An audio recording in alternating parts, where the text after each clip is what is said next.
Very well, ladies and gentlemen, it's time to start. Time to go on with our advanced quantum mechanics course. We are quite advanced by now, and yet another change of topic. Dissipated quantum mechanics. There will be 2 lectures about the subject. Let me tell you something about my early days when I was a student like you. That time I studied usual quantum mechanics. And I understood that classical work can be mapped to quantum mechanics, right? You know, classical equations of motion, forces, accelerations, motion, and you can describe the quantum mechanics.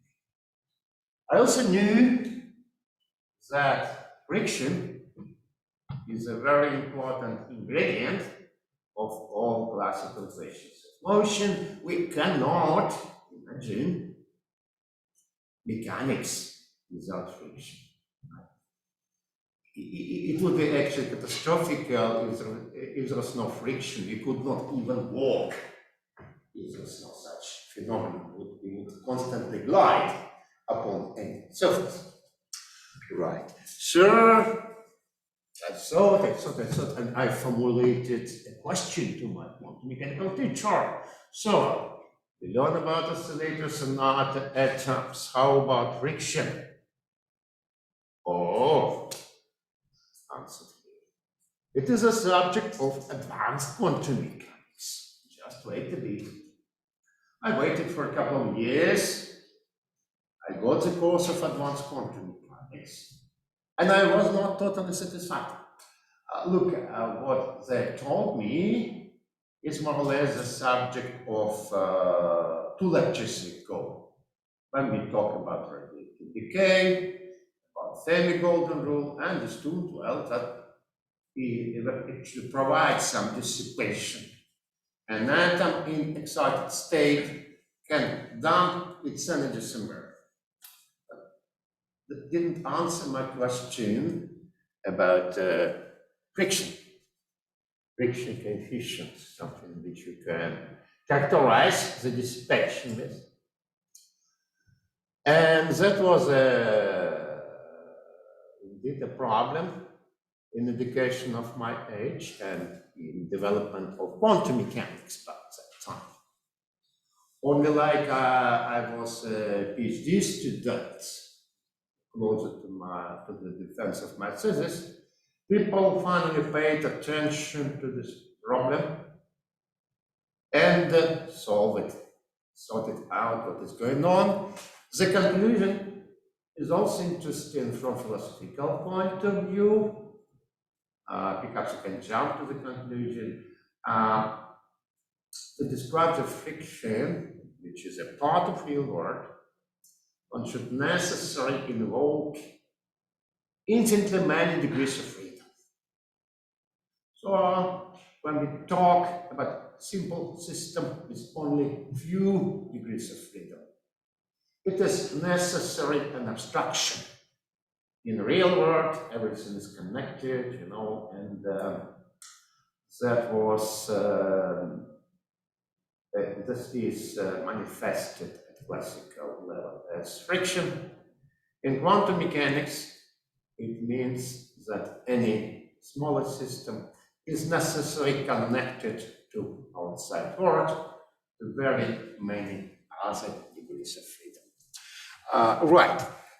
Which made it the problem rather difficult, but it can be solved. So about a half, or perhaps even more of this lecture, we will understand how to solve this problem.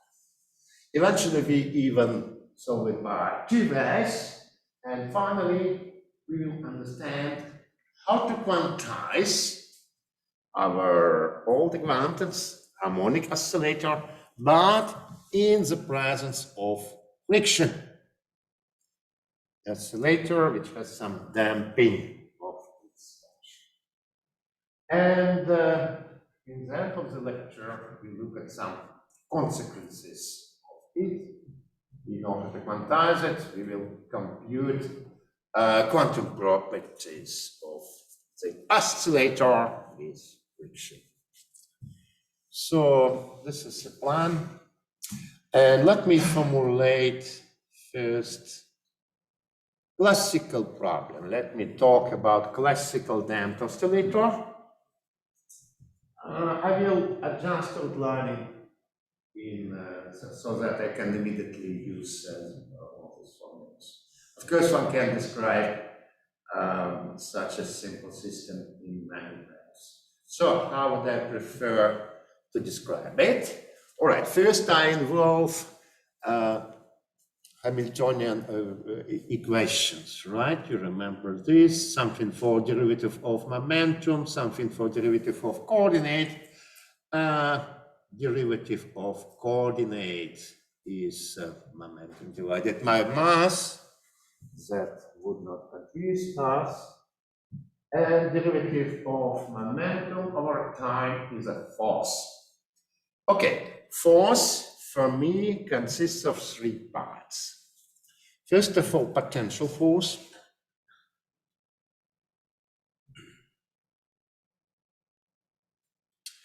Right, that returns the particle to the origin. Second, friction force. I will specify it quickly. And in addition, I want to have some angle. I want to have a possibility to excite the oscillator, because now if it's subject to friction, it just gets stuck in the orange and nothing interesting will happen. So I will also add some external force to set it into motion if I like it. Right, three forces. Right, what can I say about friction force? A simple thing which is frequently used is a friction force which is proportional to velocity with minus sign. And friction is characterized by coefficient gamma. The more gamma is, the bigger the friction is. Right. I should say something a little bit more complex, because this convenient model has some peculiarities in quantum mechanics, which I would like to avoid. So let me add something to the simple story. The friction force is a reaction on particle velocity. And if you write it like this, simplest equation, this reaction is instant. But one can easily imagine some delay between action and reaction. So how would I write it in more general form? Well, I have force at moment time t, and it depends on velocity in the past. All right, so this shift in time, tau, is eventually, let's see, let me check the signs. It is positive delay. Right, I integrate over all possible delays, and I have some expression for friction. This is not that handy to write in time domain. In a way, we are dealing with linear equations, and wonder if anybody of you did research practicum planets with me. Okay, all these sorts of guys do not survive. Anyway, I've got research practicum for bachelors, which kind of explains the use of Fourier analysis So it's rather a complex expression in time domain, in the Gauss integration. One can easily rewrite it in Fourier for Fourier components of force and the velocity. Fourier component of velocity is I omega. Fourier component of x. Who doesn't get it? Everybody? Okay, so dot gives you a factor of I omega. We'll see it several times. And that gamma just becomes frequency dependent. That will describe eventual delay. Fine, all right. So we all know what happens with this temperature oscillator. We have all intuition about solutions of this equation. Right, if we start initially with some deviation, and for instance with zero velocity, if there is no friction, we have a red curve, oscillations which we will persist in time. For any friction, these oscillations will be bent some time scale determined from mass and friction coefficient, right? And finally, at station state, the oscillator comes to rest. Good. That's what one can say. It's a fact of everyday's life. And we understand from everyday experience that any realistic oscillator is eventually damped. With careful engineering, we can make the friction smaller, damping time scale longer, but there are always limits in engineering. Fine, no questions about this. So we understand the formulation of the problem at classical level. Let me introduce one convenient tool, which I will try to use. It's almost the same, but it's all written in terms of frequency-dependent function, which is called susceptibility. Susceptibilities play important role in classical mechanics, in thermodynamics, and also in quantum mechanics. Right, so what does it do? We have an action. In our case, it's external force, and we have an reaction. For our case, it's displacement of the oscillator. We look at Fourier components of these quantities, and this is proportionality coefficient, susceptibility. We can use any other force like electric field and any other reaction like polarizability, for instance, or magnetic field, and velocity of a particle. So there are many pairs of action and reaction. And in your case, for small deviations from equilibrium, we can always characterize the properties of the system with the susceptibility function. Fine. If we write our equations in Fourier domain, we can easily find the susceptibility. It's just solution of a single algebraic equation. Here we are. Okay, that term comes from potential force. That term is inertia of a particle. Of the particle in the oscillator. This comes from friction. So as you see, I put frequency-dependent gamma to take into account possible delays. Fine. Who is this person? If you kind of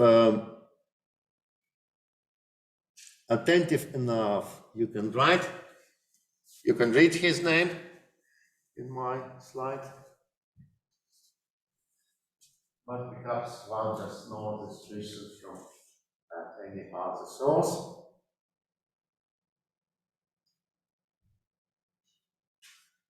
Okay. This is Groningen. So perhaps when you first walk in this array of buildings, somebody showed you Groningen's out. So that person was a rector magnificus of Technische Universität Delft for many years. And eventually people complained that being one of the, perhaps not father founders, but surely one of the, he belonged to a generation of young scientists who established quantum mechanics. But actually he disliked quantum mechanics as a subject for students. And he actively suppressed studies of quantum mechanics in TU Delft because he said it's technical university. Right? One doesn't have to go that absurd just to teach students. In fact, I hope he's wrong. And you can get some good insight from quantum mechanics. Why do I put him here? It's a Kramers-Kronin relation. It's one of the perhaps interesting cases in physics where you can generate rather complex and practical formula just from, I would say, vacuum, from very, very basic assumptions. What's the basic assumption? It tells you that there is always delay between reaction and action. So the reaction depends on the value of action in the past, not in the future. Well, that would be nice, but yeah, that never works in our world. And that has very direct mathematical consequence. Fourier component of susceptibility is analytical in upper half plane of complex O. Remember, analytical functions, they have poles, other singularities, and basically it says that upper half plane of is free of any singularity of this kind, is analytical. And just from this property, one can find out this relation between real part of susceptibility and imaginary part of susceptibility. Works always with no regard for the kind of action and reaction, because it's based on causality only. And it's called Kramers-Kronin relation.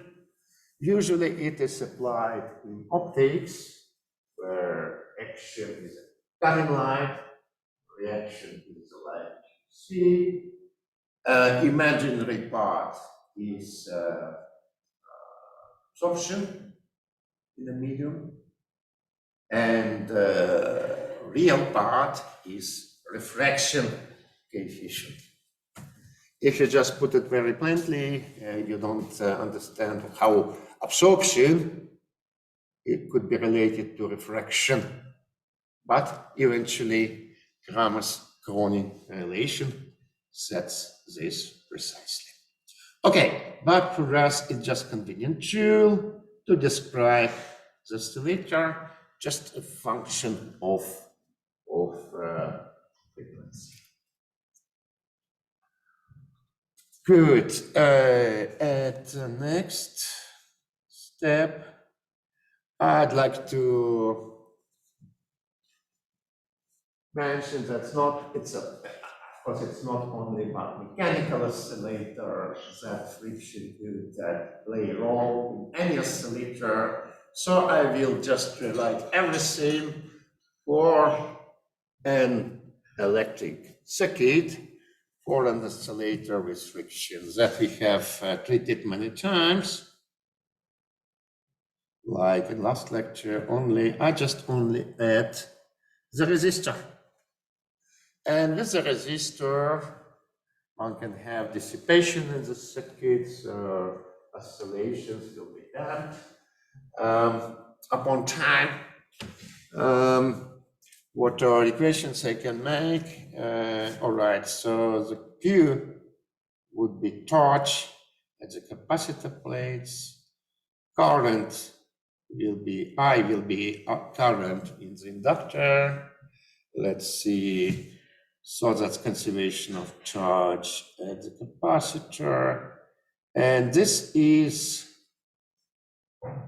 inductance law, right? So it is eventually the voltage drop at the inductor, and this is voltage drop at the capacitor, external voltage drop, and the voltage drop at the resistor, which is proportional to the current. Okay, well, this equation is very little of usual mechanics, but the equations are the same upon notation change, which is written here. So we also have harmonic oscillator with friction. Right, so what is now susceptibility?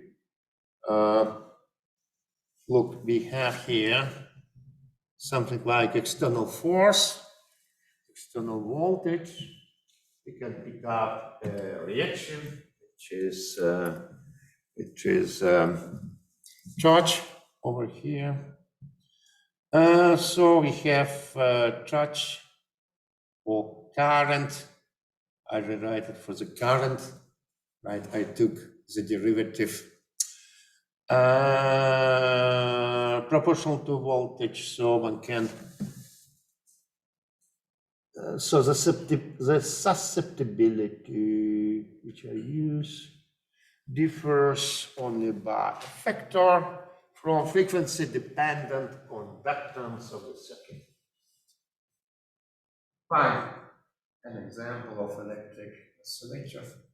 One could add, for instance, more inductances and capacitances, and that would make equations more complex.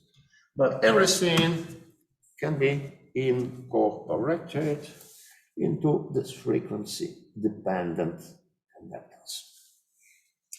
All right, that's how does this go. We're still in classical world. Let us go quantum mechanically, and let us understand the difficulties to make this equations friction quantum mechanically. Right. What would we like to do? We would like to do to look at a single degree of freedom, which is, for our model, is the displacement of the oscillator. And we know that in quantum mechanics, one can use a wave function, which is a function of this displacement. That's fine. Right. Suppose we use this function. What does it imply? Eventually, it implies no dissipation. Whatever the Hamiltonian, one could think of a fancy Hamiltonian for any Hermitian Hamiltonian, whatever complex it is. We have the same properties, which are not compatible with dissipation. Right? There are stationary states at many energies. There is unitary evolution of wave function, which can be reversed, time reversed at any moment by, for instance, changing sign of the Hamiltonian.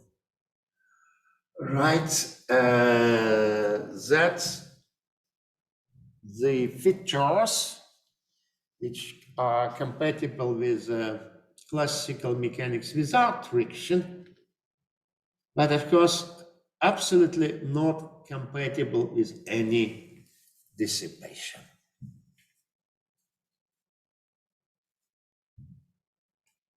So the Hamiltonian, or single degree of freedom, is very convenient too. People have worked quite a bit, they got accustomed to, but that doesn't work for dissipation. There were attempts which had different motivations, but there were attempts to modify the scheme Schrödinger equation somehow, for instance, using complex variables instead of real x. You also have imaginary part of x. One could use non-Hermitian Hamiltonians just for fun. One could try to set non-unitary evolutions for wave functions, but nothing does work. People kind of try to make something sensible. Right?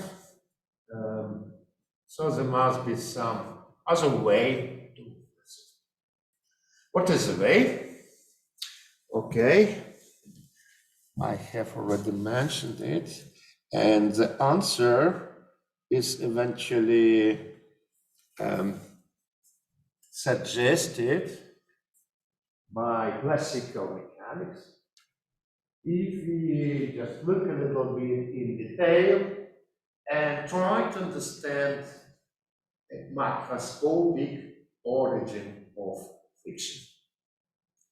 Anyway, friction is energy transfer from one degree of freedom to many others. For instance, if we have a particle in a gas, you understand how the friction works.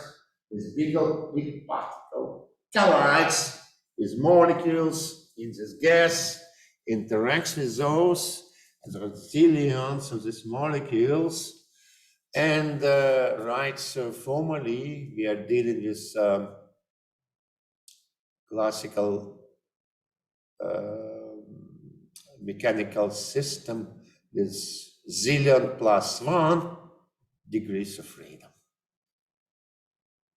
But yeah, that would be crazy for a description, so we compact it, and the effect of all these particles just appears as a friction coefficient gamma. Right. Anyway, the concept of infinitely many degrees of freedom, which are coupled to the degree of freedom, single degree of freedom we are looking at, is the solution to our quantum description problem. And we just make it practical. Something I should mention. Oh, yeah. That many degrees of freedom, beside the main particle, it's called a bus or environment. And who can tell me why?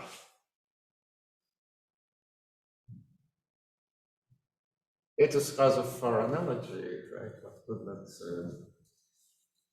imagine making a bus from whatever elementary quantum systems, but there's also which came in some other course we took.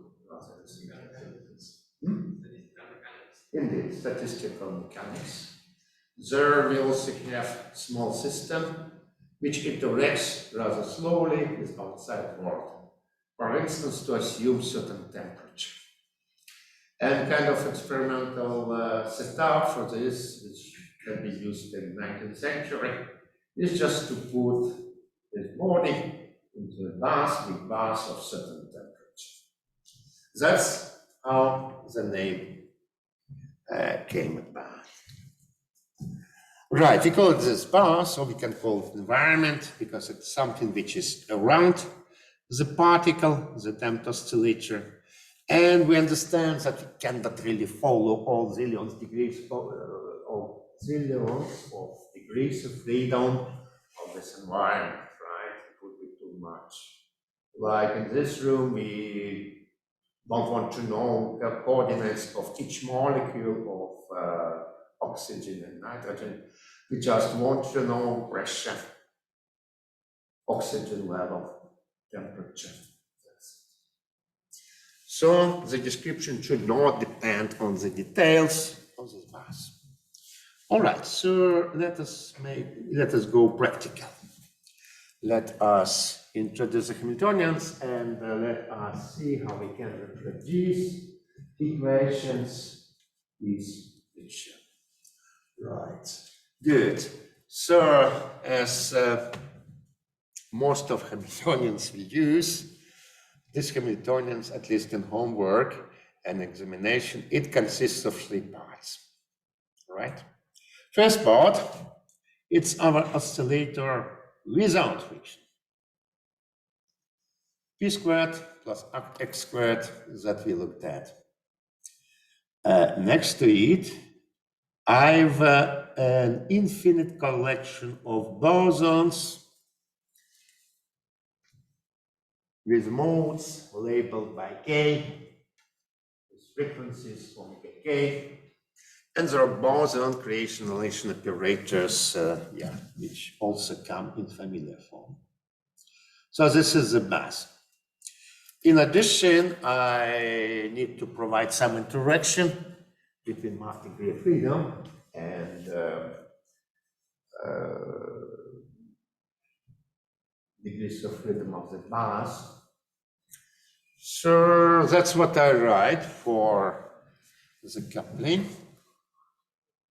It's kind of linear, it's linear in X, it's linear in creation and annihilation operators to make linear equations. And let us see what is convenient for me to understand in this mass.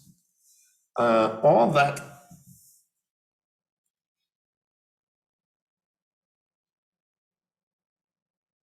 is an operator, right? But it's operator of a force, which is just a number in classical mechanics, which is force. Now it just becomes an operator in terms of bosons, in terms of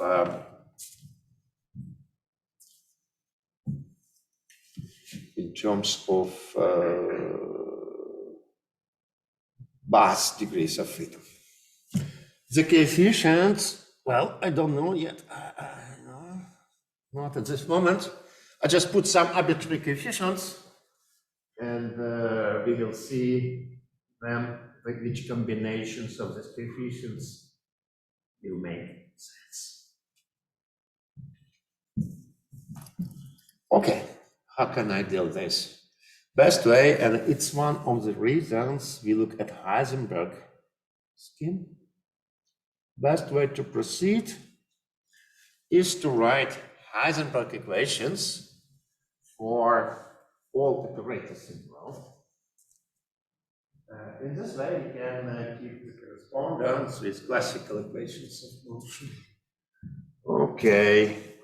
For coordinate, it's eventually the same. For momentum, it's almost the same.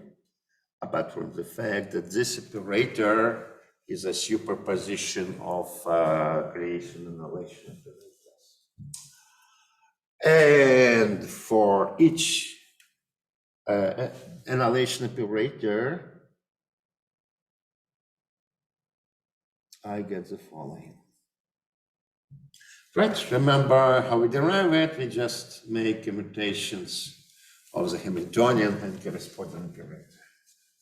Good. There's infinitely many of these equations for B, but all these equations are simple. I can solve them. And I better do it in Fourier domain. So I find the correspondence between Fourier component of operator B and that of X. Right? Coefficient Ck is here. Here I have the denominator. Okay, I just put omega here, right? And let us see. I have added something strange. Who recognize that? Who's seen that in some other course?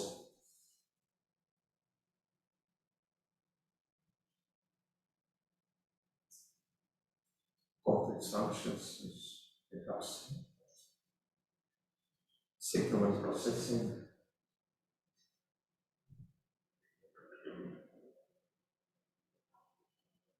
First of all, it looks crazy. What I do, I just add to this denominator basically a zero.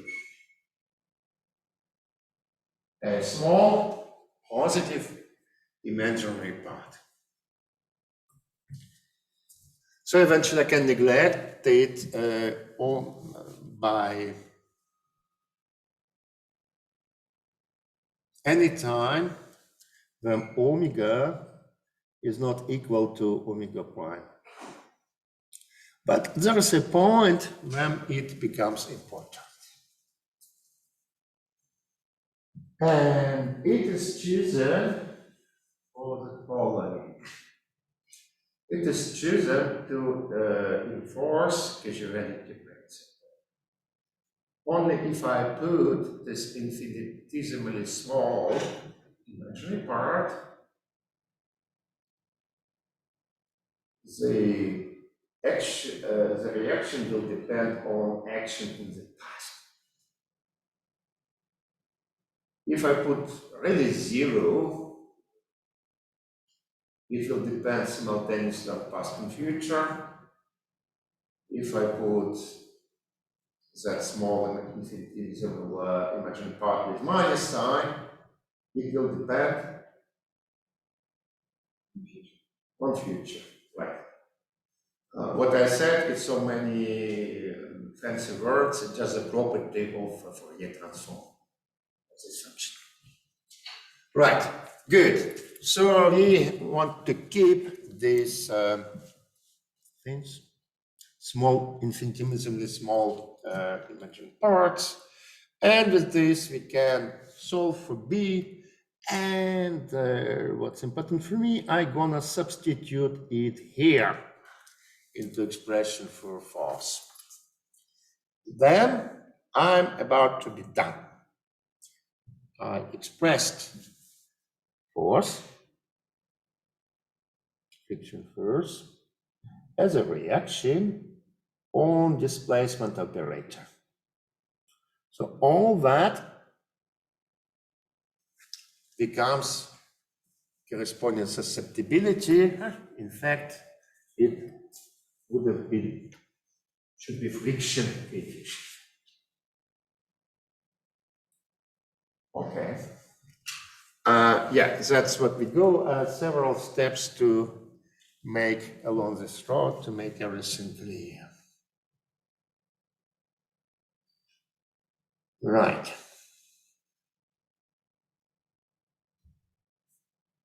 That's the expression for my susceptibility. and I want to make imaginary part of it.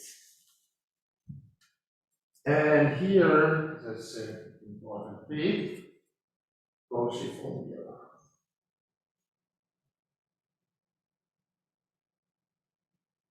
Do I have a photo of Cauchy? No. Anyway, he was not a physicist whatsoever, but Cauchy formula, I guess it's one of the biggest help tools in physics, right? What does it say? Imagine a part of this function, simple fraction, becomes a delta function if this part, this added zero is really imaginary, is really small. So it becomes delta function, right? And okay, with this I can derive the expression in this way. So for imaginary part at certain omega, we just look at the modes of the environment which match this omega, this frequency, and the answer we write as J. Good. This is a function of omega only. It doesn't depend on the details of the mass, on this CK, and that's we're gonna use, right? Very important part. If I look at it formally, if I use discrete spectrum of the mass, that will be very spiky function made from delta functions of frequency. That's no good. Let me come a bit back. Let me recall your situation with a semi-golden rule. If we use discrete spectrum there, we immediately come to the problem. The answer is to use continuous spectrum. So if we use continuous spectrum, that will be continuous function of frequency. Wow. And now we can relate it to classical expression. So this J of omega will be frequency times frequency dependent friction coefficient. Okay, we've done. So to make a quantum description, we can choose any set of C of K, which gives the same function J, the same friction coefficient. All right. Let me use another minute before the break to talk about the following. Okay. I could stop here, but I don't want to conceal anything from you. Rather, I'd like to reveal something. That was imaginary part, that was simple, that allows easy comparison. But this expression also has real parts. That one. Rather complex function. And if we see what it does to equations, it adds two potential force. It gives you an extra term in potential force. That looks rather strange. That doesn't look correct. How friction could attend potential force. And that was a problem in physics.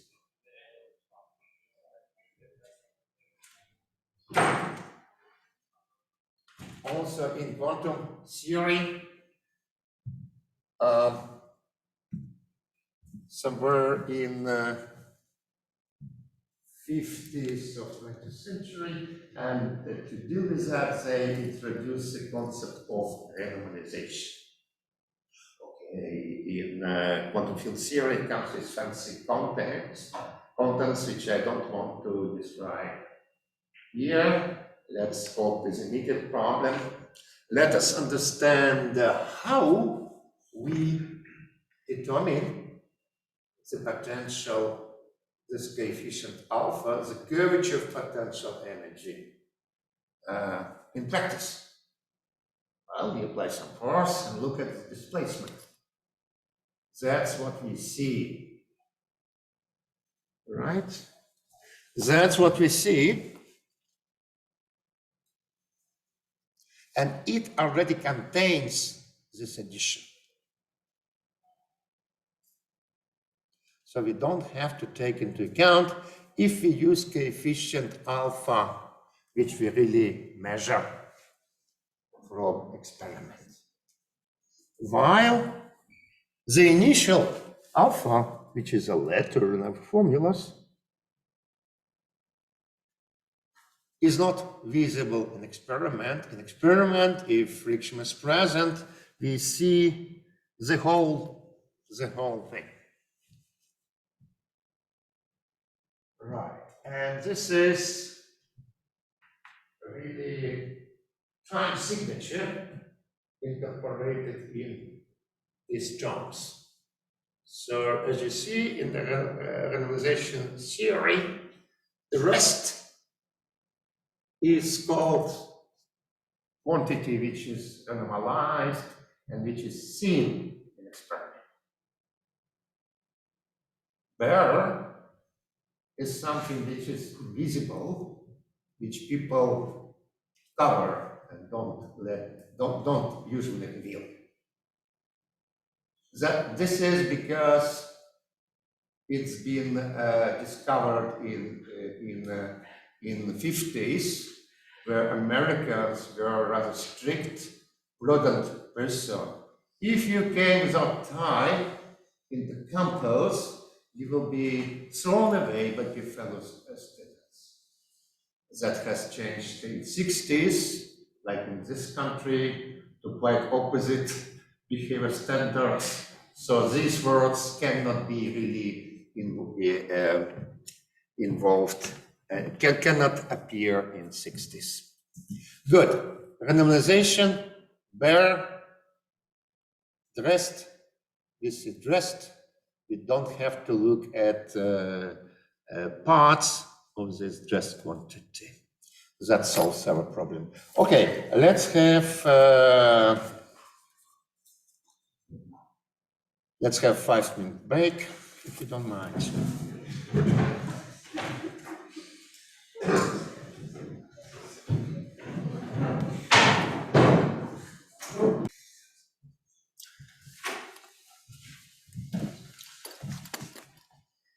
So let me go on where we are, what we have done.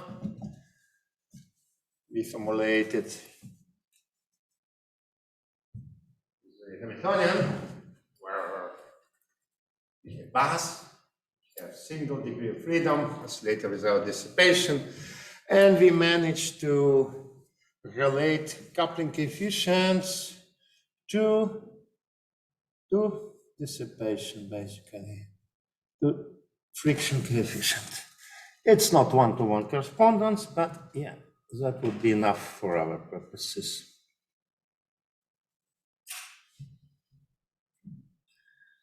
Fine.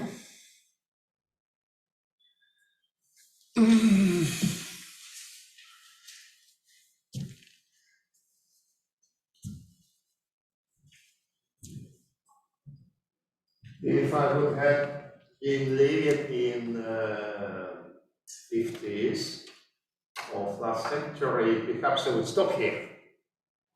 Though it was interesting times, much has changed since that.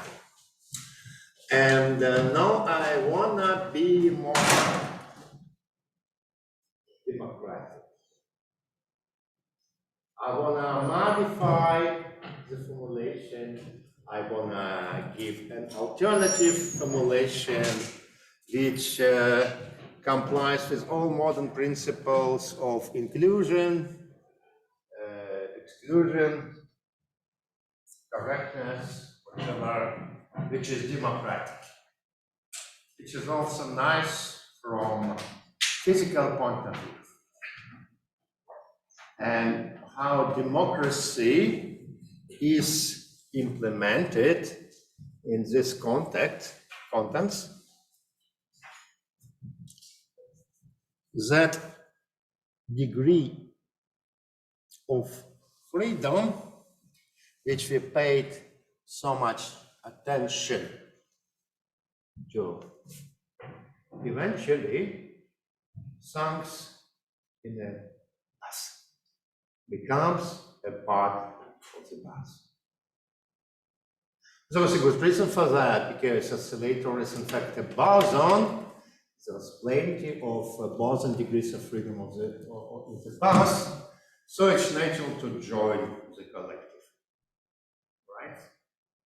Like I'm in individuality, I care very much about myself, but I'm also part of a collective of university teachers. They're annoying, but that's reality, right? So the idea is to make an alternative Hamiltonian and look, both oscillator and all other oscillators here are treated on equal footing. So we just have featureless boson Hamiltonian. It looks like our oscillator is lost in the bus. There's no signature of the degree of freedom we looked at in this Hamiltonian. To keep information about this, I have kind of to pull a thread, which is external force. This external force is coupled from all possible degrees of freedom to x, we would like to know, to x, which is of value for us. Okay, that's what I write.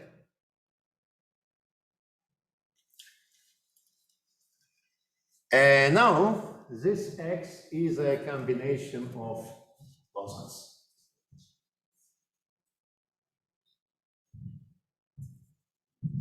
With yet unknown coefficients, which are also C's, but well, capital C's, to stress that this is an alternative formulation. How to go from one formulation to another? Formally, what we have to do is to diagonalize the oscillator set, which contains all possible oscillators in the bus, and the single oscillator we looked at is strange coupled coefficients. That is a problem which we can do. We can really write it as declination, but it's not necessary because we can just look at this Hamiltonian, derive equations for it, and understand what are these capital C's. All right. So we don't, although we could do declinations, we don't want to do it explicitly. Good. So let me come again to the business of Heisenberg equations. So all operators which we have here are now these annihilation operators in the modes of the bus which has absorbed our oscillator. That's the equations we have. Okay, there are terms proportional to external force. So I immediately concentrate on addition to B's, which is proportional to the force. Okay. Now I have collect them all into expression for x. I have to sum up with weight Cm And look, this is what we have.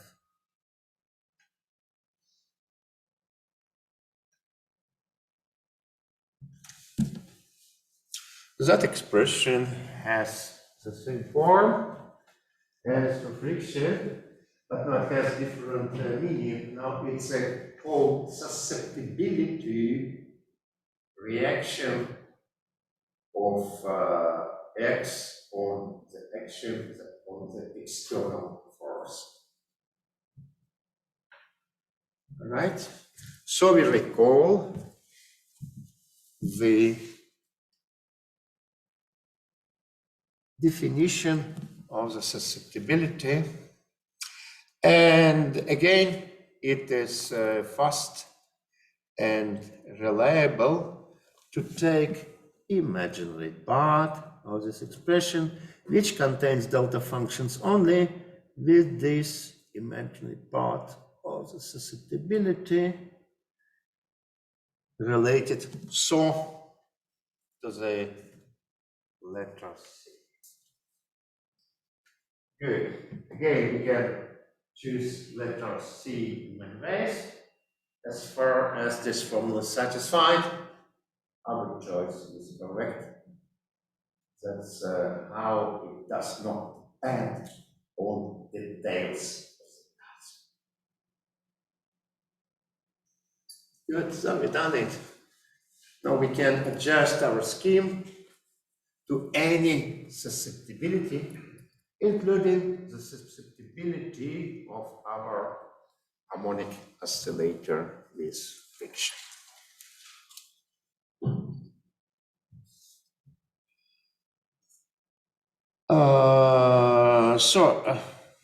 Perhaps a bit summarize how we go through these two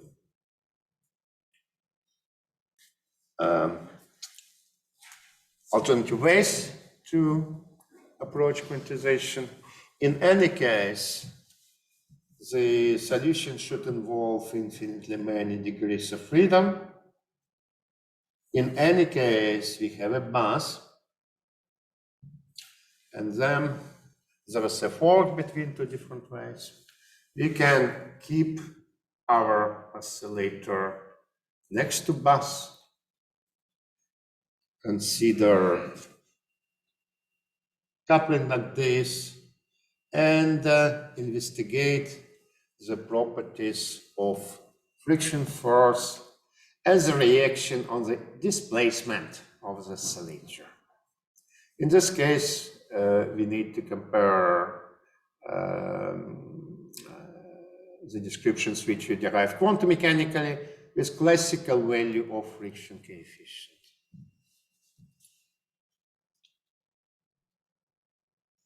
That's how we did it.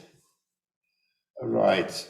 Alternative is to go democratic and say that our oscillator is also a part of the bus, and the signature of this oscillator in the Hamiltonian is how it is coupled to the external force.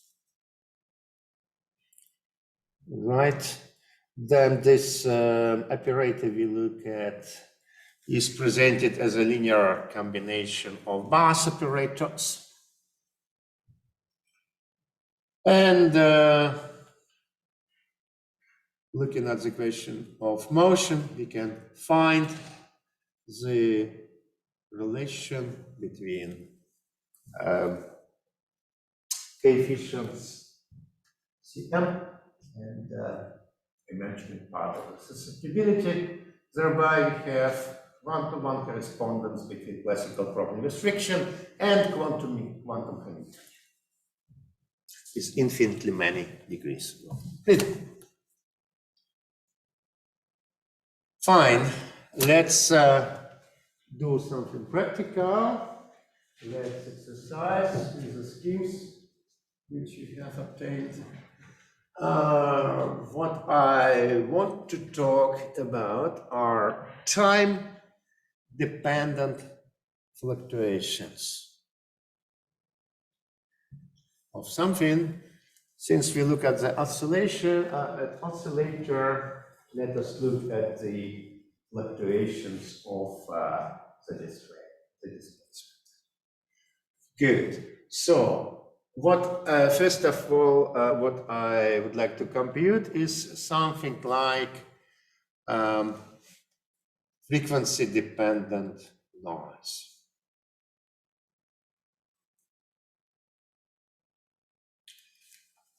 How would I define it? This is like noise intensity, which depends on omega. And this is Fourier component of a correlator of two x's at different moments of time. So there are some time correlations of this quantity. In order to relate it to noise, I have to make Fourier transform. Good. So in fact, I have noise intensity of these fluctuations.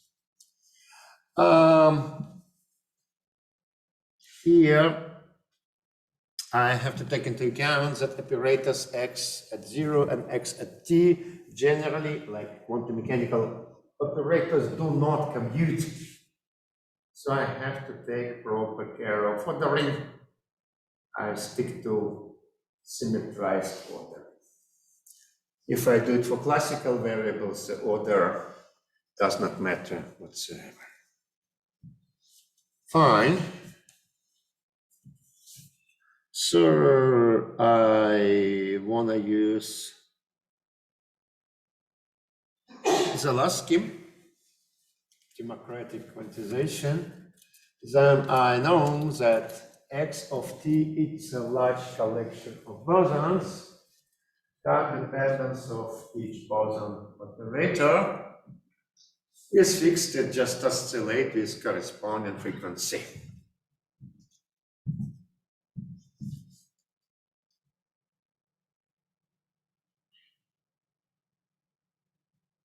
Okay, so I express x in terms of b's. Now I want to make sense of this averaging. And at this time, I would like to have a little bit of thermodynamics. So I assume that this is thermal averaging. So average number of particles in a given mode is energy h omega m is given by Bose expression of Bose. Sorry. Those are bosons.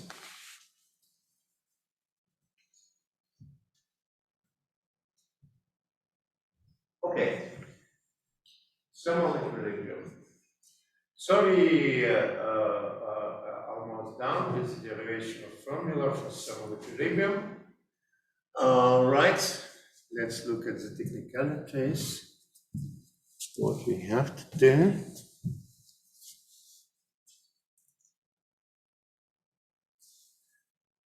So, first, in terms of x.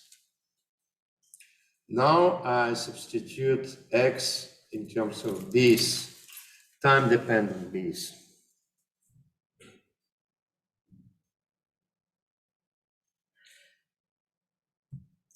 Formally, each x is a sum.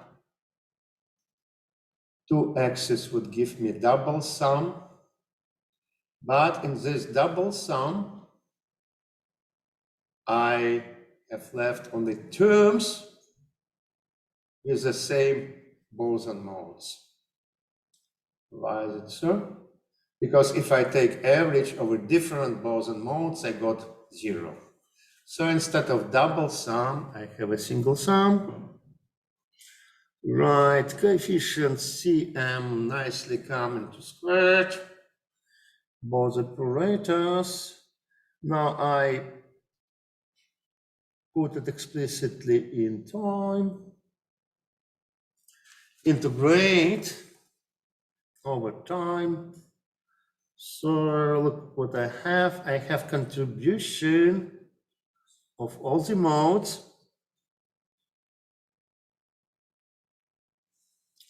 and also that Bose distribution is involved. It looks like something more specific, like I could transform it as integral over frequency.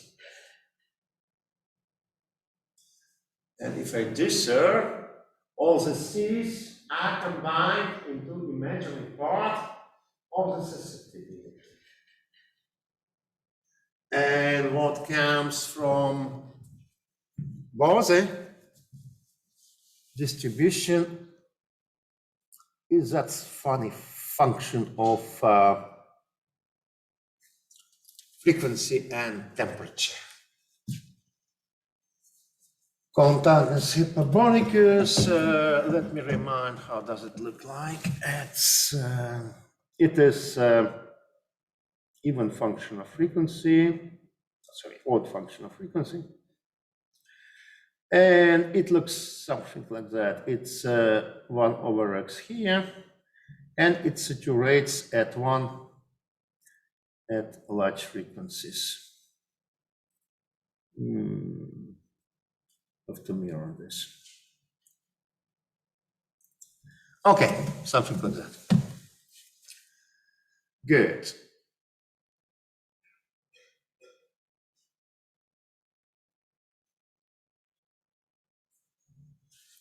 What we have done,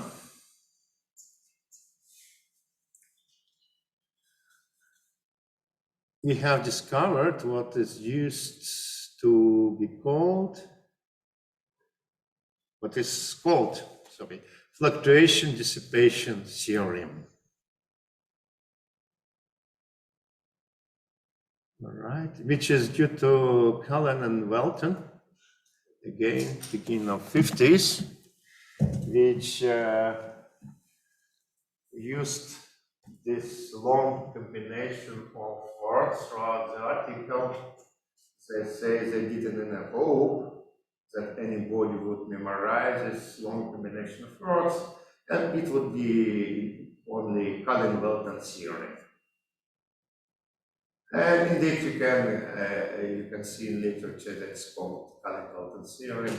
But for me, this long title, long name, is really self-explaining because it provides, and again, it could sound rather unexpected, the relation between dissipation and fluctuations for any system. We have derived it for oscillator, but eventually it can be derived for any linear susceptibility for any small fluctuations, not necessary oscillator. Good. So what is so? This is a fluctuation. Imaginary part of the susceptibility is the dissipation. Like imaginary part of reflection coefficient that describes dissipation, absorption in optical media. Sure, this is a direct correspondence. Again, it's one of the yet another case where a rather complex formula just comes from generated from vacuum. You don't have to go into details of any physical system. It just comes out of blue and rather practical and universal, like Kramers-Kronig relations. Fine. Let us look at the limits of this. They're rather constructive. First of all, let us look at high temperature. And in this case, high temperature is not high or low with respect to our body temperature or absolute zero. Here we can only compare temperature and frequency. So high temperature presumes that kBT is bigger than the corresponding frequency. Fine. So in this case, we can replace Cauchy's hyperbolicus with 1 over x. And we get noise, which is directly proportional to temperature. That's what we expect from fluctuations in classical physics, classical thermodynamics. They're proportional to temperature. So it's classical limit effect. But quantum limit is just around the corner. If we assume the opposite, if we assume that kBT is smaller than frequency, and what does it mean for any given temperature, given 300 K, we just have to go to sufficiently high frequencies, right? And for these frequencies, the noise will be quantum. The noise will be quantum. You see that H bar pops up in front of this.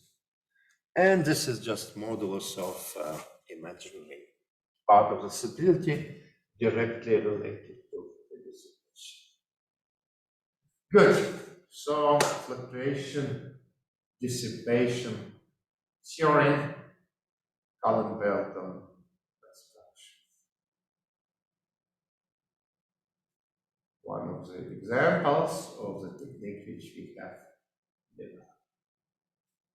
So now we could, for instance, characterize fluctuations in our oscillator.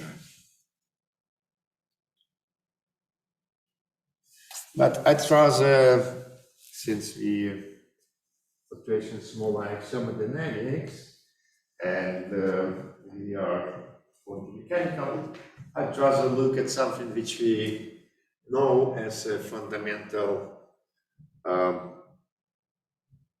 quantum property. I'd rather look at Heisenberg uncertainty relations. All right, from quantum mechanics, and we have repeated it several times. Last time in lecture number 9 about coherent states. There is such a uncertainty relations for any wave function. Fluctuations of x and fluctuations of time, and those are instant fluctuations, right? In distinction from we look at it. These fluctuations are related like this. The product of these two cannot exceed h bar over 4, and the minimum is achieved for ground state of usual quantum oscillator, or for any coherent state, as we learned in the last lecture. Good. Let's take the problem in hand and let us use our results on quantum fluctuations to compute these uncertainties. Right. First of all, again, it's like systems and signals which you took. How to determine instant fluctuation if you know spectrum of, if you know noise spectrum. In fact, it's inverse Fourier transform in some degrees. So you need to integrate over the spectrum over all omegas, and that will give you the value of instant fluctuation. Okay? Everybody got it? Could explain it a bit more, but Right. Now I know what is this. I took temperature 0. It's quantum noise. So here it is.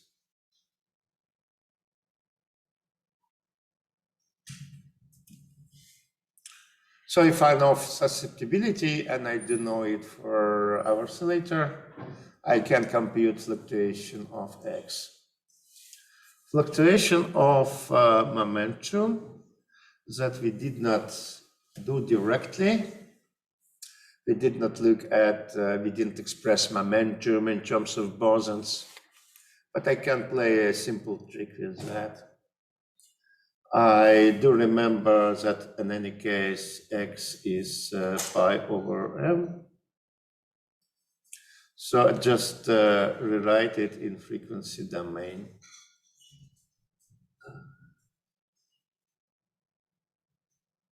So I got fluctuation of momentum in terms of fluctuation of displacement. Okay? Again, I have to do this integration. And all right, I managed to express the uncertainty in momentum in terms of imagined part of susceptibility in terms of dissipation.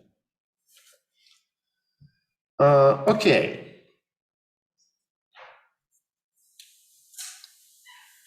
Then I have to plug in the expression which I have. Oh, I don't have this expression here.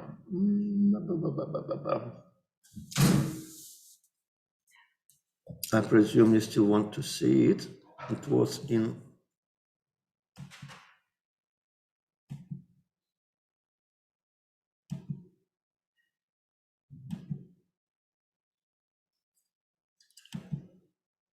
that transparency with Cronin. Here it is.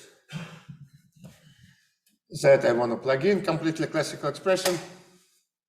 We will use it to assess quantum physics.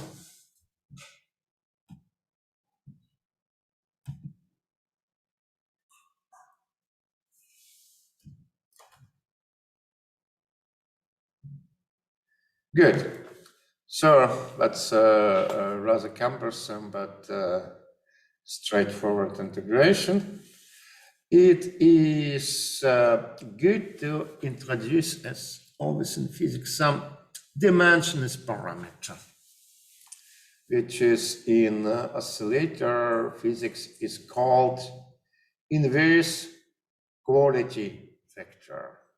So better quality, smaller kappa, smaller friction.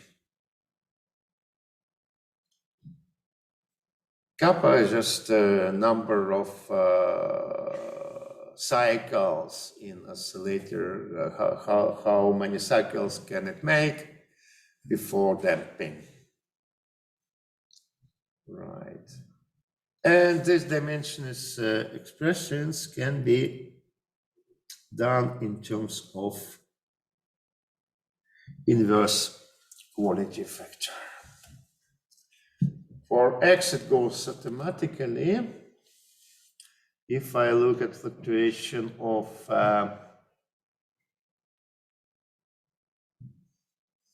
momentum, I'm gonna find some nasty divergency at big omega.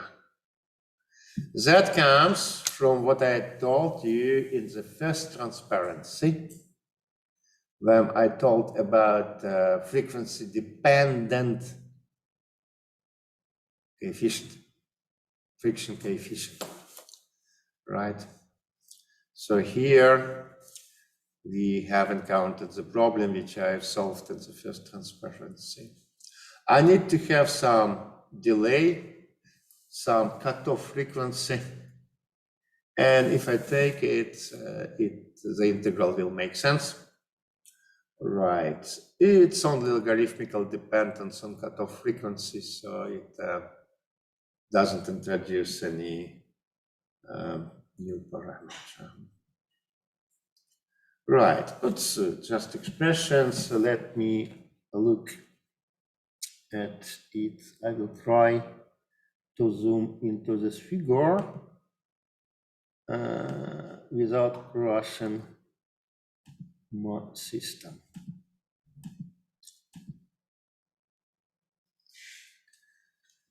Good. So on the horizontal axis, we have this inverse quality factor. That's why at 0, we have quantum mechanics. That's nice, that we understand. And if we go apart, we introduce more and more friction as oscillator becomes more and more unquantum mechanical. Fine. What happens with X? This is green line. We see that fluctuation of X, spread of oscillator in the ground state, eventually becomes smaller and smaller. More friction act on this. That is somehow intuitive for me. How about you? Can you explain me why it is intuitive?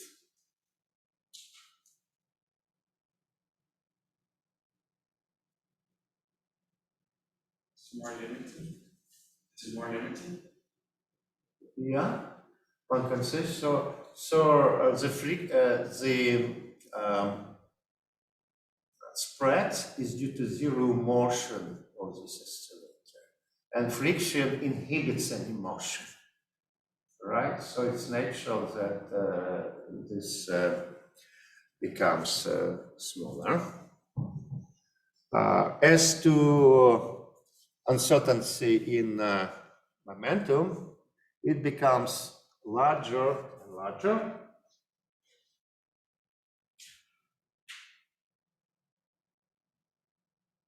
This is also one can understand here because X, uncertainty in X becomes smaller. Right? Let's look at the product, which is blue line. So in quantum mechanics, it would just stay at 1.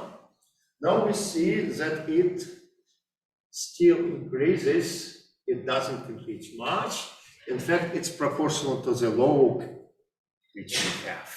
It's rather slow logarithmic dependence, but it shows that, yeah, friction kind of spoils quantum coherence, makes uncertainty relation bigger. Okay, that was about uncertainty relation.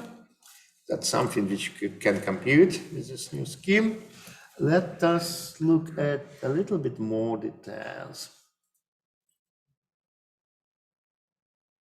And for this, I want to refresh a bit density matrix of the oscillator.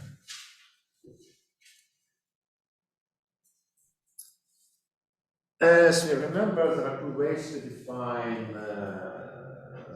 define density matrix.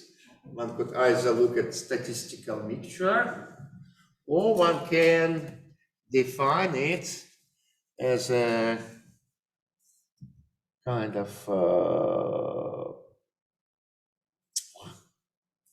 I didn't want to zoom.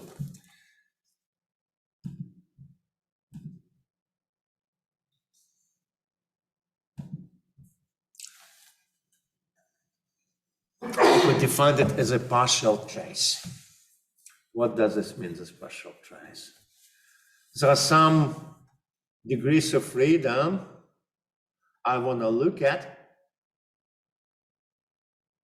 and some which I want to neglect. And I make partial trace of wave function over these variables I don't want to know about, and I get density matrix. Still, it's quantum mechanical density matrix, but it's kind of something which is adequate to my aggressive ignorance. I cannot use wave function because the system is coupled to many other degrees of freedom, but I can use density matrix formulation. Right? In any case, its density matrix, average of any operator can be expressed like this, like a trace of density matrix. It's like probability to be in certain state, trace of density matrix is 1. Purity test. For pure state, square root of density matrix is density matrix itself. We also looked at it in the first lecture. So if one computes trace of the squared, one gets the values between 0 and 1, and 1 is quantum mechanical, pure state, values small and 1 means that the system becomes more and more classical. Right, in a sense that it cannot be described by pure quantum mechanics. Good. Now we can compute density matrix for our damped oscillator. To accelerate, I can make a simple trick. I can figure out that density matrix is in fact a Gaussian-like function of 2 x's involved. Like even ground wave function of the ground state of an oscillator is Gaussian function, and that's why the density matrix is also Gaussian function of 2 variables, and we just extend this hypothesis to oscillator restriction. One can prove it, but I'd rather use it like this because I have already computed the fluctuations of momentum and displacement, which come from this density matrix. Right? With this, I can immediately write the answer. Here it is. In terms of fluctuations of x and p, which I have already computed. Again, it kind of illustrates the same peculiarities. So distribution of x becomes more concentrated, distribution of p becomes more extended. Right, this kind of quantify this. I can also run purity check. What I have to do is to compute a trace of the squared of density matrix. Now recall that trace is integration over x, and density matrix is just a function of 2 x's. Matrix element is there. So after that, I come into this expression. Good. That nicely tells me that oscillator is pure if this uncertainty is given by Heisenberg formula. We know that it is increased in this transparency, this blue line. We understand that our oscillator in its ground state becomes less and less pure upon increasing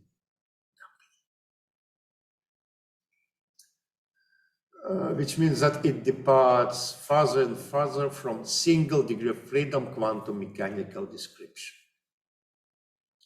Fine. Let me get to some quasi-philosophical conclusions. First of all, we got some practical experience. We learned how to quantize any linear dissipative dynamics.